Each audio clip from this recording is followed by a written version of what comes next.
ọdọ́wọ́ ẹni kọ̀ọ̀kan kápáyọ̀ Ọlọ́run ká máa pè ó pé ó yá jọ kan bọ̀ta lọ bọ́lọ̀ ká sì máa di ẹrù wa lójoojúmọ́ ẹ̀rí àwọn kan bẹ jájọ kíjímà ní jẹjọ tí wọ́n sì láyé mọ́lẹ́ni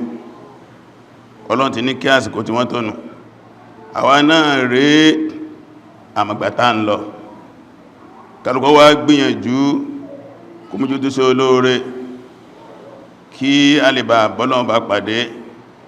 pẹ̀lú ojú rere àbẹ́ọlọ́run bọ̀bọ̀ Allah tó dábà bọ́lọ́run bá pàdé kọlọ́njẹ́ bá pàdé pẹ̀lú ojú rere ẹ̀rì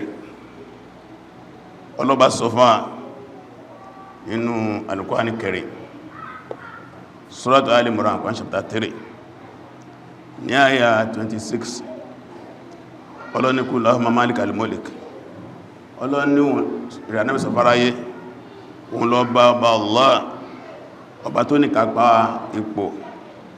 tutul mulka man tasha olùmọ́ fẹ́ tó àwọn onípò wa tanzilul mulka man tasha osman gbapò lọ́dọ̀ ẹni tó bá wùn wa tu'izzu man tasha ẹni tó bá wùn wọn sọ dàbí wọn sì máa ń yẹ pẹ̀lú tó bá wùn ọ̀dọ̀ wọn lọ́ba ní agbára wà agbára gbogbo nǹkan torí díẹ̀ ká gbọ́ náà lálágbára kásìmọ̀ yí pé gbogbo tọ́lọ́wọ́ bá lékẹ́ ọlá gbogbo tó bá ti láàdé bẹ̀nà láàdé ní tó bá láàní rí àlérí ẹ̀rí ní kẹ́mọ̀ sọ fún wa ní New York arákùnrin kan wà ń bẹ ọmọ India ni wọ́n pè ní Mamdani ó jẹ́ mùsùlùmí ṣùgbọ́n náà ti di ọmọ Amẹ́ríkà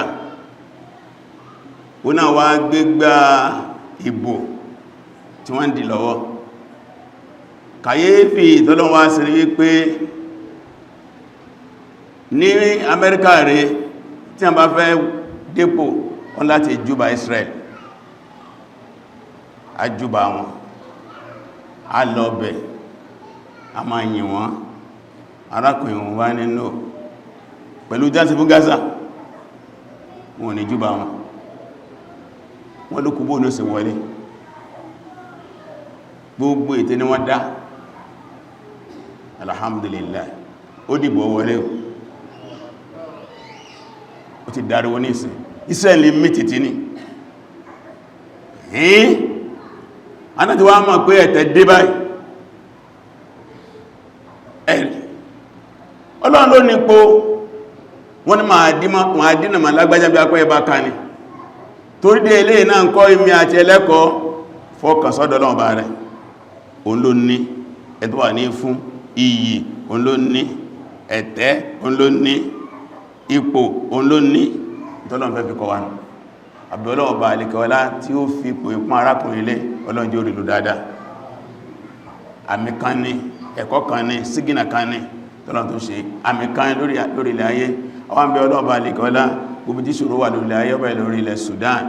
Palestine ti Nigeria wà náà ọlọ́bànígbé ń fúyẹ́ àtọ́rọ fáwọn ìjọba àpapọ̀ ọlọ́bàníwà pẹ̀lú wọn ìjọba state ọlọ́bàníwà pẹ̀lú wọn ìjọba local government ọlọ́bàníwà pẹ̀lú wọn ìjọba ẹnìkọ̀ọ̀kan wọ́n masàwà pẹ̀lú wa masalasi wa iná masàwà pẹ̀lú wa Ọlọ́run gbogbo ẹnìkọ̀ọ̀kan wa náà masàwà pẹ̀lú wa Rabbana atina fid dunya hasanatan wa fil akhirati hasanatan wa qina adhaban nar. Allahu akbar.